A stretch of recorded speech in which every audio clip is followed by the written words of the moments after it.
5 days later, I drove to Stockton, California. The San Jose Giants, one of the Giants' minor league teams, were playing there, and I was the scheduled pitcher. I'd wanted to go to Phoenix, which is the Giants' top minor league team, but instead I'd been sent to try A-level ball, the lowest rung on the minor league ladder. I had already heard over the radio that the game was sold out.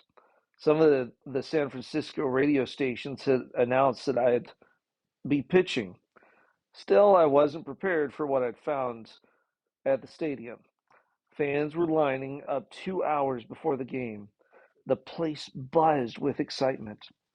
I began to realize that this was more than an ordinary minor league baseball game. These fans hadn't come to yell at the umpire and cheer for home runs. Something deeper was involved. These fans had come because my comeback was touching their hearts. They put their hopes on me. At game time, I took time to pray. I bowed my head in front of my locker and was quiet, putting the whole game before God. I told him that I trusted him with my life and that I wanted to glorify him in whatever I did, win or lose. Then I went out to the playing field, and the fans went nuts. It was a standing room only crowd. The stadium wasn't big, but it was bulging. There were extra people everywhere, pressing up against the fence, straining to see, making noise. This was my kind of baseball. I got excited. While I was warming up, the lineups were announced. And on the mound, making his first appearance of the 1989 series, number 43, Dave Dravecki. The fans cheered loudly. By then, I was extremely nervous. It was a minor league game, but I had major league jitters. Our guys came up first. An outfielder named Jim Cooper bunted his way on. Hustling all the way, he stole second, and the number three hitter singled him home. When I ran out to the pitcher's mound for my half of the inning, we were leading 1-0. I toed the rubber and took a deep breath. I got the sign from my catcher, then wound up and threw. The batter swung and got a piece of it, fouling the ball back. Strike one. I threw again. Another foul. Strike two. The third pitch he hit for a weak fly ball. The left fielder gathered it gently in, and I had my first out. It felt great. This was something I knew how to do, and it was fun. Two ground ball outs later, I was in the dugout, kidding around with the guys. People told me later they had never seen someone have so much fun playing baseball. It wasn't an act. I was having fun. I went through the first 3 innings without giving up a hit. My fastball was crisp, mainly in the low 80s, but topping out at 88 miles per hour. In the fourth inning, I gave up my first hit, a single to left. That gave me a chance to use my pickoff move. My first throw over to first was a little off target. Hadn't practiced the move at all and was rusty. I looked in at my catcher and he signaled for me to throw over to first again. I came to the set, looked at the runner, and when I made my throw, he was already headed to second. Completely fooled, we cut him down. That got my juices flowing. The fifth and sixth innings went quickly, except that I was beginning to feel tired. My pitches were coming up, which is always dangerous for me.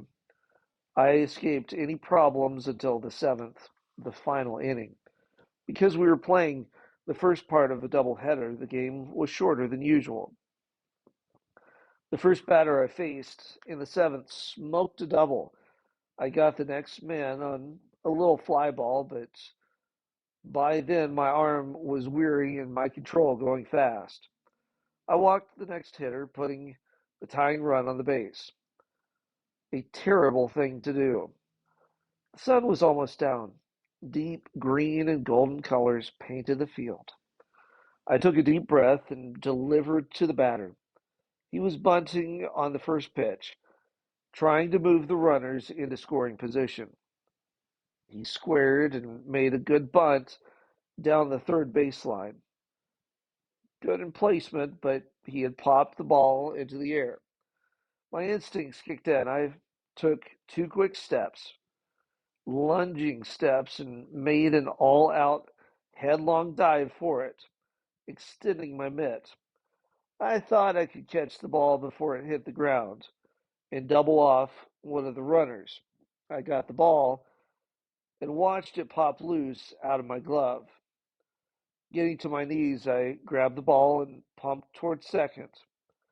I saw I would be late. The runner from first was already sliding. Danny Fernandez, my catcher, was beside me screaming, "Third, third!" I threw it there with force. The runner, who had hesitated too long, then dived for the ball. Out number two. Boy, did I feel good. This was real baseball, and I was a quick pitcher. I was a real pitcher, playing the only way I know how, all out, nothing held back. I'd gotten my uniform dirty. I don't even remember how I got the last out. I just remember all the players gathering on the mound, slapping me and yelling as though we had won a playoff game. The crowd was yelling too. When I search through my baseball memories, I don't find a game happier than that one. I was on top of the world. I played my next game for the San Jose Giants in Reno, Nevada. Reno's stadium was old and battered. For this game, however, it was nearly full. Once again, people had heard about my comeback from cancer and wanted to see for themselves. I started without good control.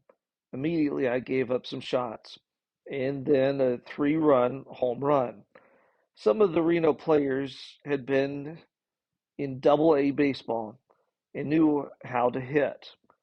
It did not look good. I made some adjustments, though, and settled down in the second and third innings, avoiding giving up more runs. My guys got some runs back, and we went into the lead. Then in the fourth inning, as though the floodlights had suddenly switched on, it happened. I locked in. Up until then, even in Stockton, I hadn't felt it. I'd been all right, but this was better than all right. I felt I could hit a spot with my eyes closed. My breaking ball started snapping. For the last 5 innings, I shut down the Reno team. I completed the game throwing about 100 pitches, and we won 7-3. I came off the mound and told Dwayne Espy, the manager, "That's it, Dwayne. I'm ready for Phoenix." He laughed and said, "Are you sure? I could use you around here for a few more games." I called up Al Rosen, the Giants' general manager. He said I could move up to Phoenix, the highest level of the Giants' minor league system.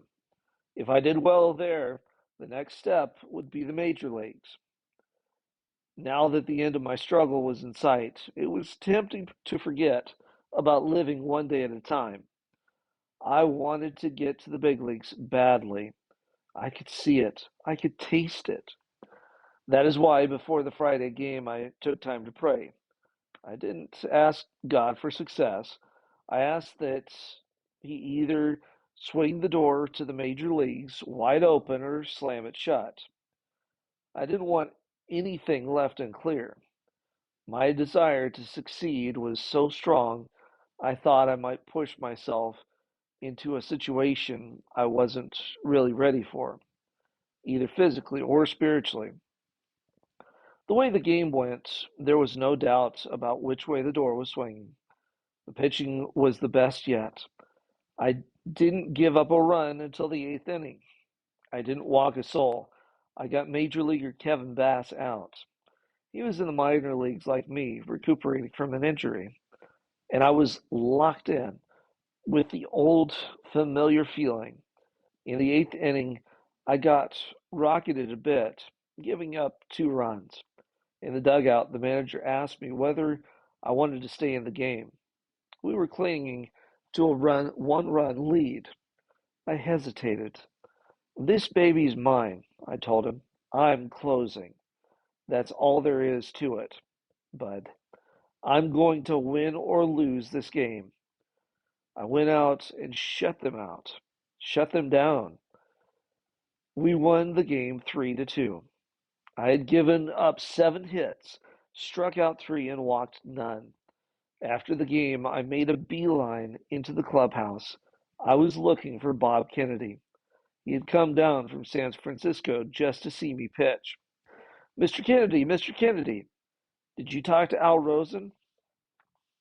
He walked up to me slowly, a little smile playing on his face. Yes, I talked to him. I just got off the phone. What did he say? Don't you think I'm ready to go up to the big leagues? His voice grew softer.